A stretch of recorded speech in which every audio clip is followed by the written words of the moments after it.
Greetings, everyone. This is Rock and Roll Spot Convention with Weekly Comic Book Roundup. We've covered this week's Marvel books, so on to the Distinguished Competition. Oh, the first batch of books from DC, that is.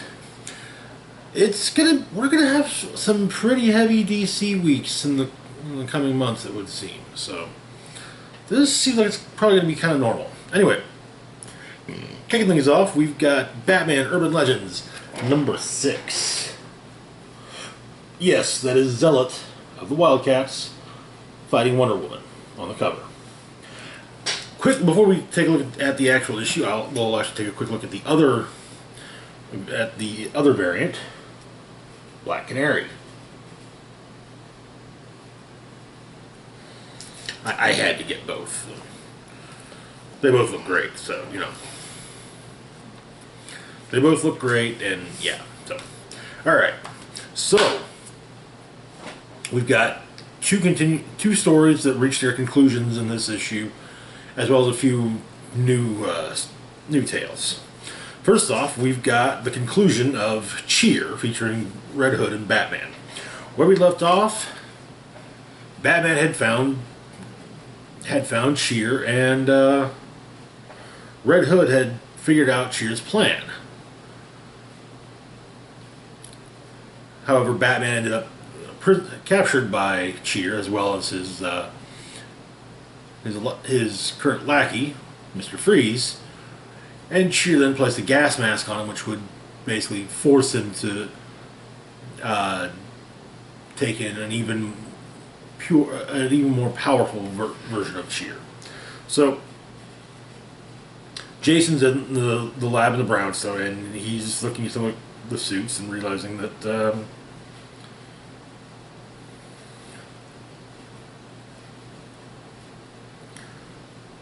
he's got to go in there. He has to go in there at least somewhat prepared.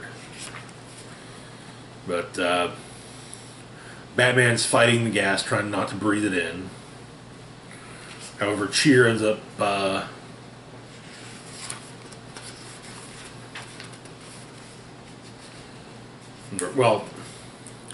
Cheer ends up punching Batman in the gut to force him to breathe in, but Jason shows up wearing one of the bat suits that is actually designed to go up against Mr. Freeze. No cape, no cowl, but he is wearing his mask and his face mask. At least until it gets knocked off. He also has the one antidote that for Cheer that Batman has made. However, Jason isn't exposed to Cheer. And what he sees is a world where his vision of happiness, him and Bruce are together, and Bruce has killed all the bad guys, and all the family's together, but Jason fights it.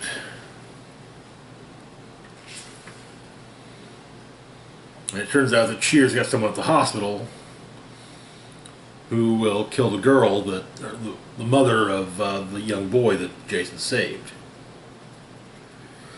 But, well, when it comes to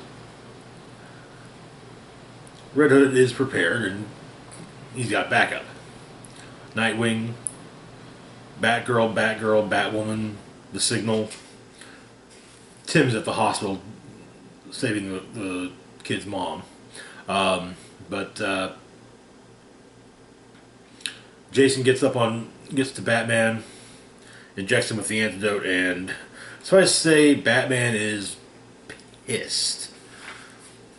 Tracks him down and very nearly crosses the line. And Jason's the one to talk him down. A few weeks later,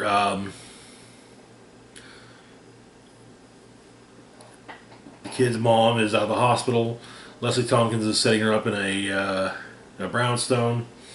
Jason's brought the kid a blue hoodie because he's the Blue Hood, the best superhero of them all. Him and Bruce meet outside and talk for a bit, and Jason explains he's getting up the guns. Not for Bruce or anything, but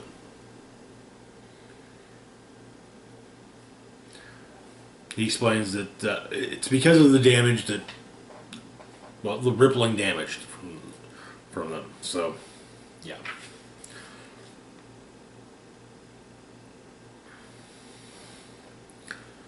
And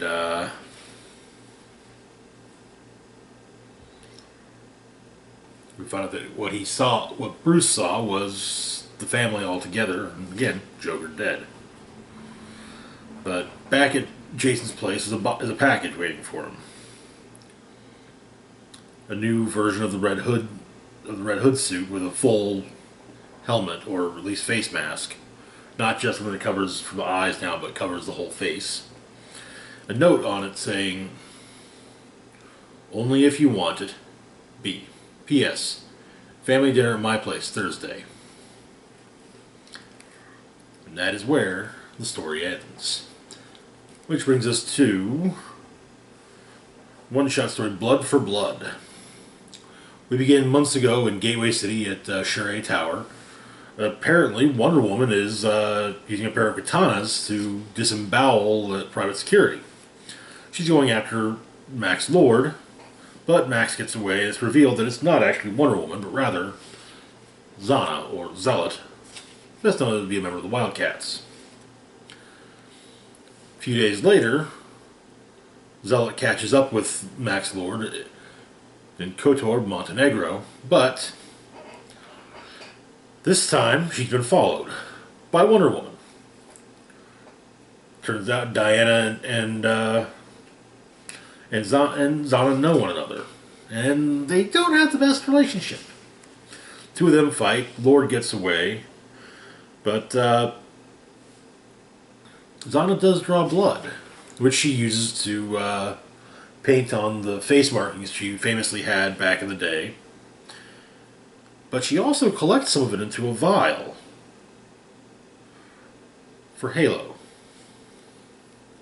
And that is where the story ends. Which brings us to the conclusion of our Tim Drake story, Some of Our Parts, which is actually causing a bit of controversy on with some people on the internet. So where we left off, Tim Drake was investigating the disappearance of several teenagers, including a friend of his. They were seemingly taken by a cult. Each one taken by someone calling himself a chaos monster. And at the end of the last part, Tim was about to be attacked by one of said chaos monsters. But turns out Tim's friend's about to be sacrificed, so he reveals himself from the crowd. Yeah, he defeated the chaos monster and used the outfit to infiltrate the cult. Frees his friend. The two of them fight off the cult members and really save the kids. Tim's friend, who doesn't know Tim's Robin, asks a favor of Robin, actually, for Robin to tell Tim Drake that Tim helped Bernard realize who he really is, and that Bernard wishes they could have finished their date. Which, in the narration, is explained as kind of a switch clicking in Tim's head. He talks with the police officer that popped up in the story a few times about what happened, and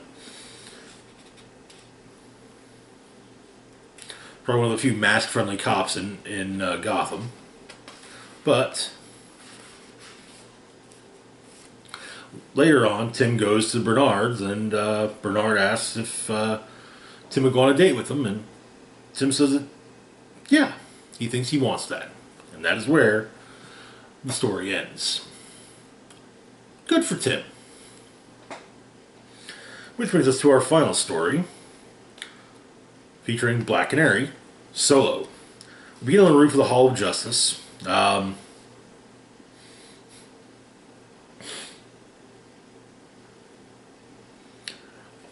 Black Canary and Green Arrow are doing. Black Canary is taking shots with Green Arrow's bow, while Green Arrow watches and gives her some guidance. their training dummy has a picture of Batman's face on the face.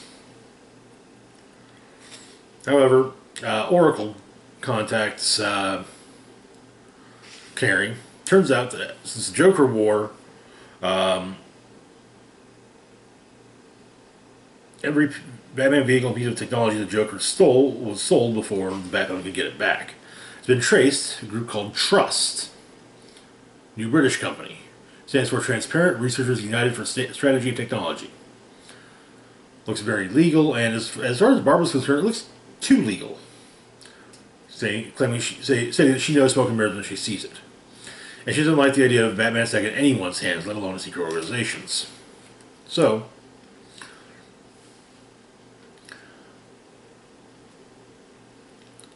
Black Canary is being tasked with infiltrating Trust, getting close with them, find out what their deal is.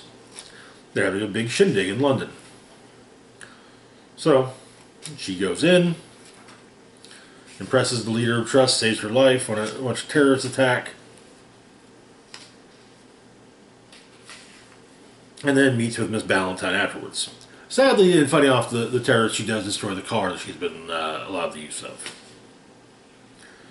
But turns out Trust is an old company, and when the leader, Miss Ballantyne, took over, well, they said it was time to take it out of the shadows. But they actually are interested in hiring Dinah Lance, and apparently they hired Dinah's mom in the past. Both of her parents, in fact. But among others, and they explained, yeah, they've got Batman technology. We see the Tumbler as well as the Bat from Dark Knight Rises. Bits and pieces of the '89 Batmobile as well. But she's one of two operatives for the. She's going to be one of two operatives for the Trust. She will be the precision operative, whereas the other operative will be more of a blunt object. Who is that other operative, you might ask? Slade Wilson, aka Deathstroke the Terminator.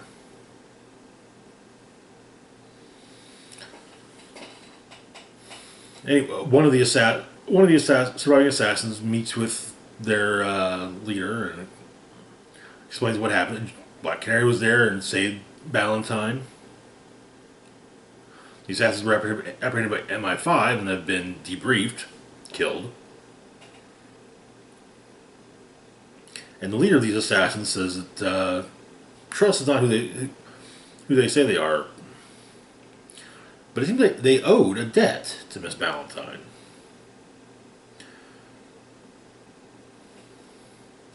And so the assassin has to wonder, did Ballantyne know that Black Canary would save her? And her boss, Lady Talia, states that players in our world are making moves for the future, getting their targets in place for a war that is coming. A shadow war. And yes, this is setting up Deathstroke Incorporated, which starts, I want to say, next month? Anyway, that is Urban Legend number 6. The Zealot Wonder Woman story, it gave me just enough to want to know about Diana and Zana's past. Cheer had a great conclusion. That was a really good Batman Red Hood story. It was a story that I think needed to be told. In general, a story with the two of them kind of going over their, talking about each one kind of thinking about how they failed, how they failed each other, so on and so forth. The Tim Drake story was good. I really don't see how it's a problem that, okay, so Tim is at the very least bi or pansexual. Good for him. I'll be honest, I wasn't entirely sure about Deathstroke Incorporated, but the prologue has piqued my interest. So yeah. Also, it does seem, according to the end of some of our parts, that Tim Drake's, well, some of our parts might not. Tim Drake continuing adventures will continue in Batman Urban Legends number 10. So, December's issue, I think basically to accommodate the fact that Urban Legends is going to be tying in with Fear State, as well as next month being Batman month. So, moving on to our next book. We've got Detective Comics number 1041. Where we left off, Bruce Wayne had been released from jail, and his brownstone had been promptly destroyed. At City Hall, they now know of the parasitic infection that Councilman Vile has going on. They don't know that Vile is the cause of it, though. They do know that it can be cured, but it might be responsible for some of the violence that's been happening. Not all of it, though.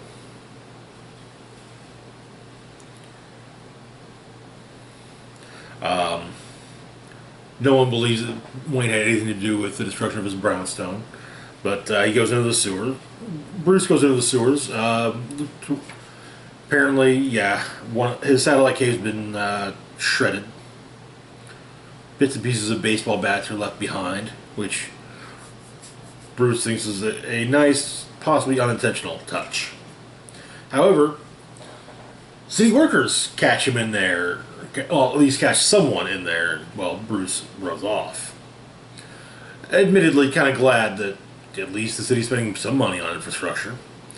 But he calls Oracle, and basically says, I have no gear. Technically no home either at the moment. And confirming that yes, Worth and Penguin are working together. So, he's got a stash of gear on the docks, and he utilizes it. And it's actually one of the old blue and gray costumes, complete with the underoos, and the yellow field around the bat. And the bat symbol in question is actually more seems to be more based on the '89 Batman logo. But Batman is called out to bring Bruce Wayne to before the jury. Batman shows up, fights them off. Worth makes his case. Batman makes his case. Yeah, the jury has no interest in actually listening.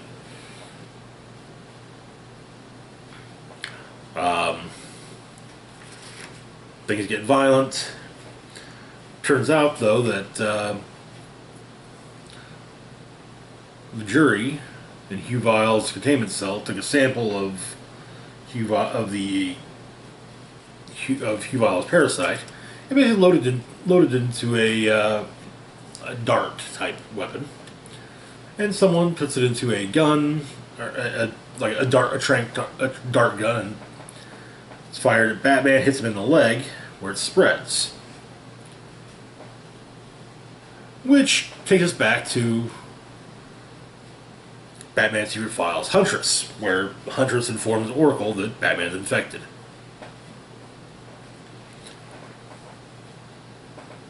And we begin to see Batman giving in to the infection. And that is where that part of the issue ends. Our B story is focusing on Deb Donovan. She's on the subway and wondering about, but she does manage to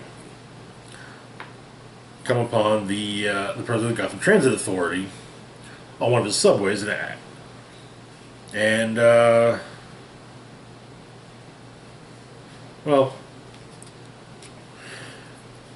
mentions that he keeps talking about fair hikes and service cuts.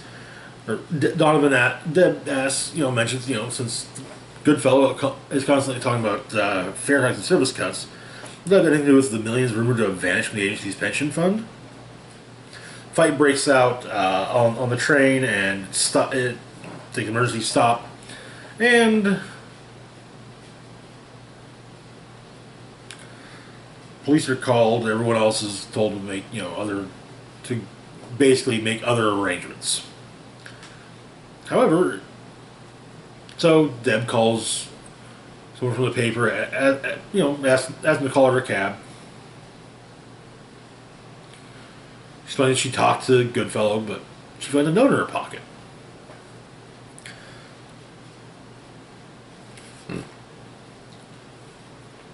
And so that night she goes to the morgue, pays the morgue attendant to see the bodies from A-Day.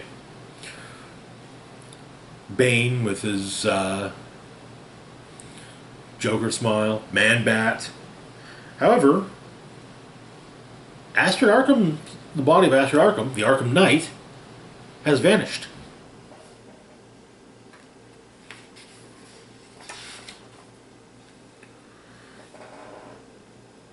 Outside, Deb's curious about this, but outside someone pulls a gun on her, sticks it in her back, and tells her to forget the story, forget about the story completely. Batman also mentions that maybe she should leave the story alone as well, which of course makes Deb want to recover it even more. Later that night, she calls up Vicky Vale. They're having drinks at a bar. And first, when Vicky says, "Oh, weird gunman shows up, puts a gun on your back, tells you not to follow the story," by all means, follow it. Then, Batman's doing the same thing. Batman also told me not to follow it. And then, so Vicky's like, "Okay, if Batman's telling you not to leave it alone, maybe you should leave it alone."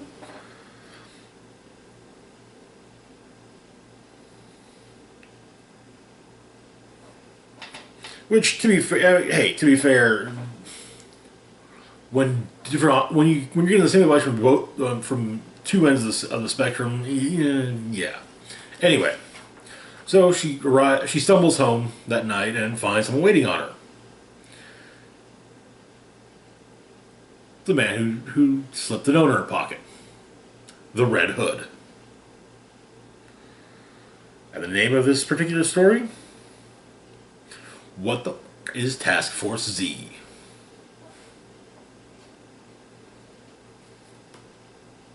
And that is where the issue ends. And I figure, as the book hasn't actually come out yet, Task Force Z is a successor to the Suicide Squad, which is Task Force X. Only the Task Force Z will deal with zombified villains, and generally speaking, zombified bat villains, and be under the leadership of Jason Todd. Good issue detective. It'll definitely be interesting to see how the What is Task Force Z storyline ends up further sets up at Task Force Z. It's also interesting to see just how this is going to set up the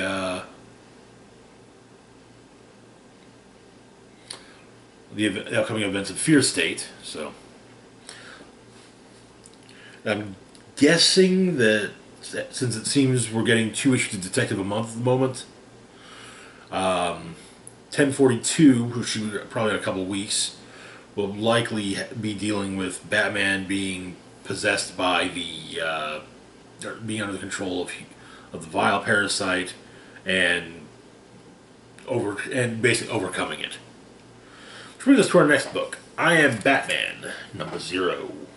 So this follows up on the events of the next Batman Second Son, which, if you'll recall, ended with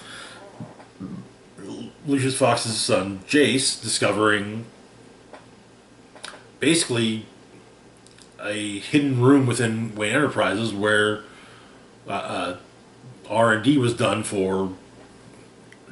specifically for Batman. So we get a little bit a little more about his past. See him doing some training with Katana, but he's moving out, as he does plan to do the vigilante thing himself in Gotham. There's a riot. A riot takes place in Alleytown. It turns violent when one of the rioters throws a rock. The commissioner suggests that one of the involved officers keep the following in mind. Think about what the fact that being a cop is in a popularity contest, as he's writing up his resignation.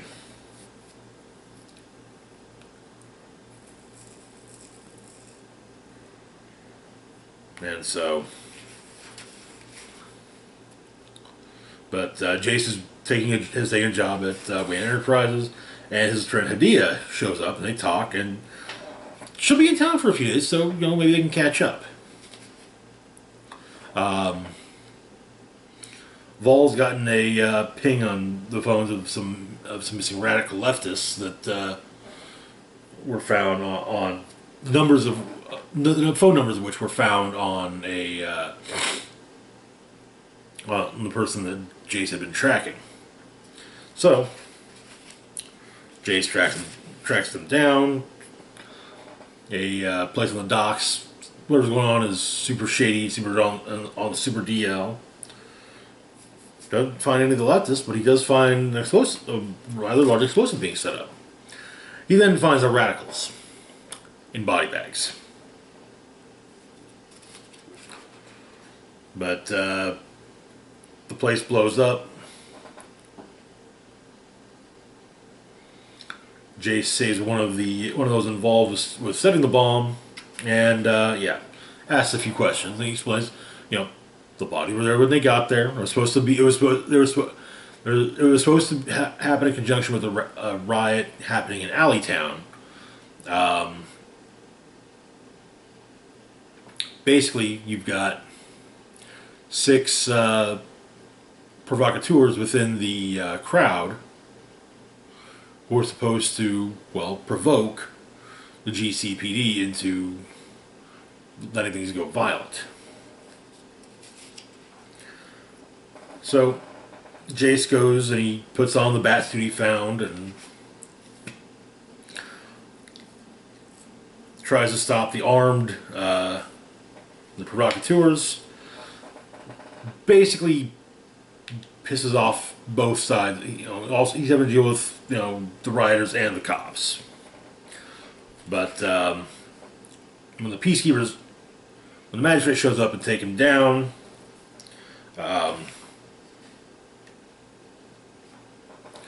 he activates the suit's chaos mode, and then which also includes a bit of an ejection seat for him. But it's not looking good either. But he talks to Hadia about things, and she gives him some advice. Basically, stop being a boy who made a mistake and start being a young man who wants to make a difference. And so that night, Jace begins the design of his own batsuit, and that is where the issue ends. To be fair, I don't know why this had to be a 0 issue, but I'm not opposed to it being a 0. It could have just easily been a number 1. I guess it's because number 1's supposed to kind of kick things off with him having his costume already set up. So, but interesting, very interesting. I kind of basically the fact that Jace's first go out as Batman went totally off the rails in some of the worst ways possible optically. But yeah, I'm really digging all the next Batman stuff. I don't like the fact of DC kind of potentially telegraphing the direction that all their books are going to possibly be going in. I don't mind the next Batman stuff. I like the fact they started doing stuff with him in present DCU to basically kind of say, okay, yeah, he's already there, so yeah. Anyway, moving on to our next book, we've got Future State Gotham, number 4. Where we left off, the Warmonger had freed everyone Blackgate, if I remember correctly, and taken, well, Peacekeeper Red, Jason Todd, and Batman, Jace Fox, prisoner. Among those who escaped, but not with Warmonger, was Punchline. And of course, someone heard about Punchline escaping, and well, they just had to go after her. Who was that someone? Well, you saw who was on the cover. Yeah, Harley Quinn. Well, it turns out, however, Harley's not the only interested party. Hunter Panic, one of the hunters licensed by the magistrate, is also looking for Punchline. It's said she's she's the best hunter in Gotham only because Red Hood and Ravager are no longer, well, hunters. But we cut to Harley, who's who's basically, shaking down sources of information. But turns out that the bat symbol got blown up into the streets of Gotham. Was precariously close to the old Hacienda. So, Punchline and her gang go in. She finds an old gift that the Joker gave her. A bracelet that's made out of teeth. But Harley shows up. And Punchline promptly injects two of her henchmen with her new Man Laugh serum,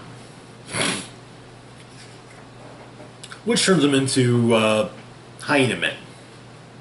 Apparently it's based on the Man-Bat formula. Replace the bat DNA with hyena DNA, add some Joker toxin for good measure, and yeah. So Harley has to take on some hyena guys. Just as Hunter Panic shows up. But Hacienda gets blown up. Panic saves Harley. Harley's kind of focused though, and yeah. But so Panic and Harley go after Punchline.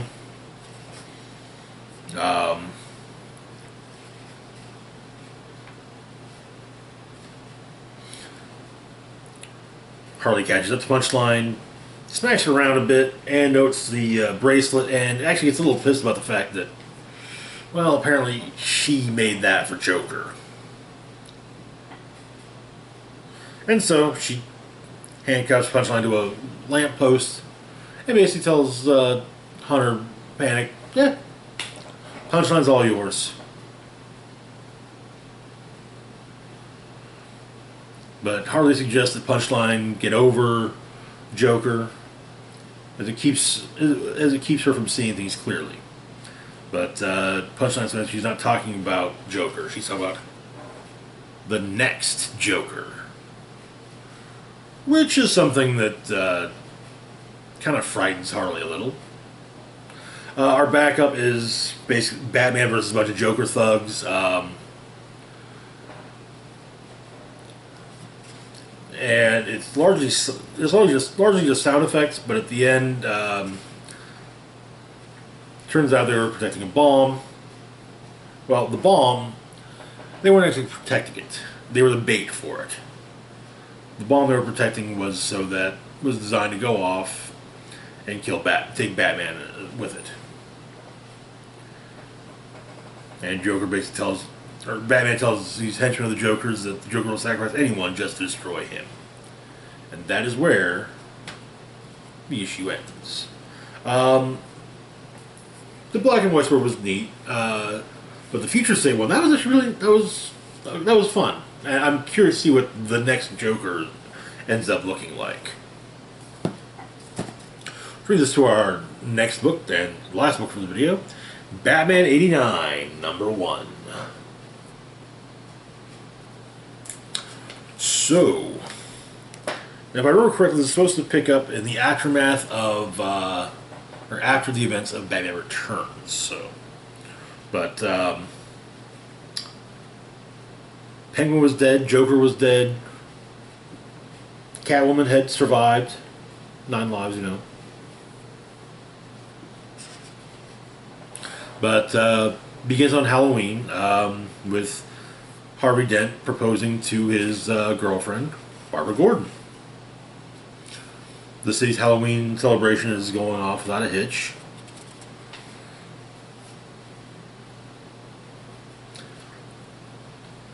But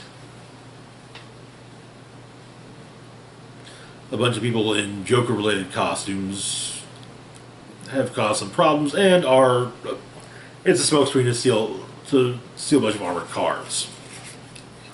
Batman's able to prevent the theft and take out their means of stealing the armored cars.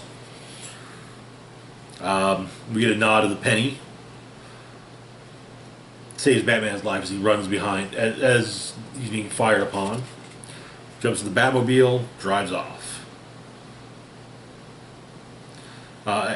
Meanwhile, as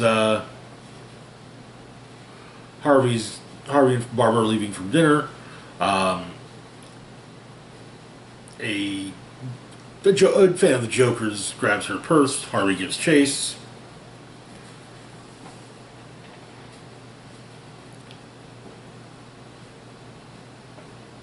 Takes down the thugs and gets the purse back. The next morning, Harvey Dent goes to speak to Bruce Wayne. He wants to take down Batman.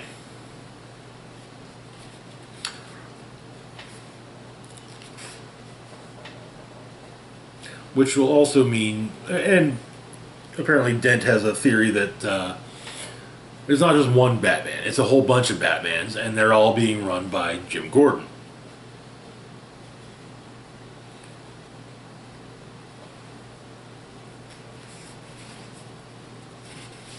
But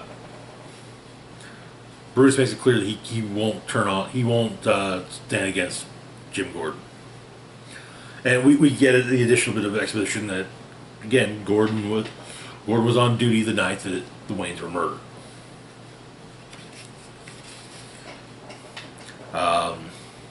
Barbara's looking through the evidence file, seeing what they've got of Batman's.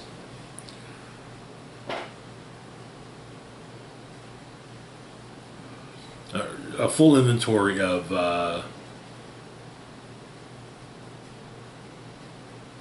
everything. We've got the computerized Batman Batarang, various other some detachable offenders that somehow got knocked or ejected from the car. Yeah, but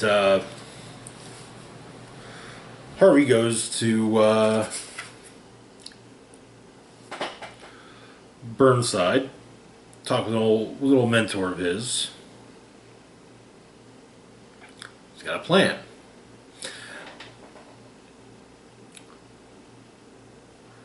Speech is given by the friend, or the old mentor, Cecil Culp,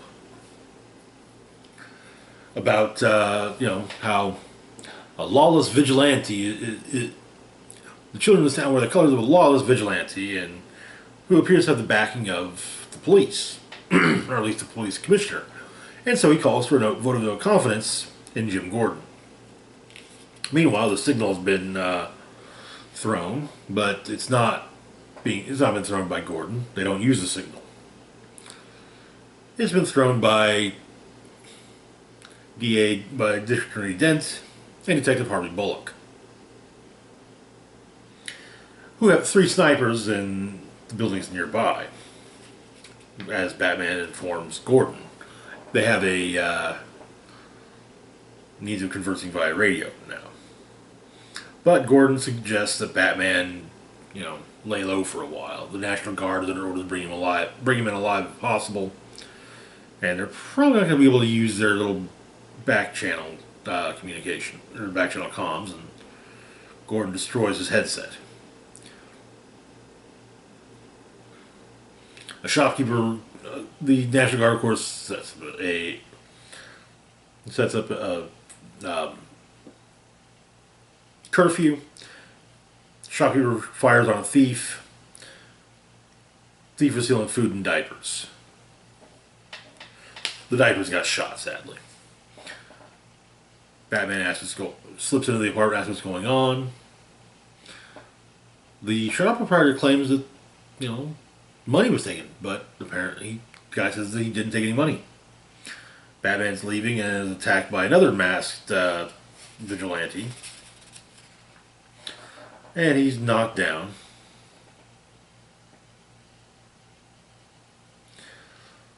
As the other vigilante leaves, she gives the thief what she's got, or what they've got, $8. As Batman manages to get down to the street level, though, he's drawn the attention of the National Guard, who have him at gunpoint, and he's basically leader of the squad saying, if Batman moves a muscle, let him have it. That is where the issue ends. Solid start. I'm definitely looking forward to seeing where all this goes. The cover does kind of make it clear one thing we're going to be seeing in this. That's Billy D. Williams' Harvey Dent turning into Two-Face. To be fair, I wish we could have actually seen that on the big screen, but hey, the '89 Batman is still the best Batman movie, the best live-action Batman movie, period. Anyway, that's it for now. As always, feel free to like, share, and subscribe. Links to my Facebook, Twitter, Patreon, and PayPal can be found in the description box down below. This is Rock and Roll Spock signing off, saying live long and rock hard.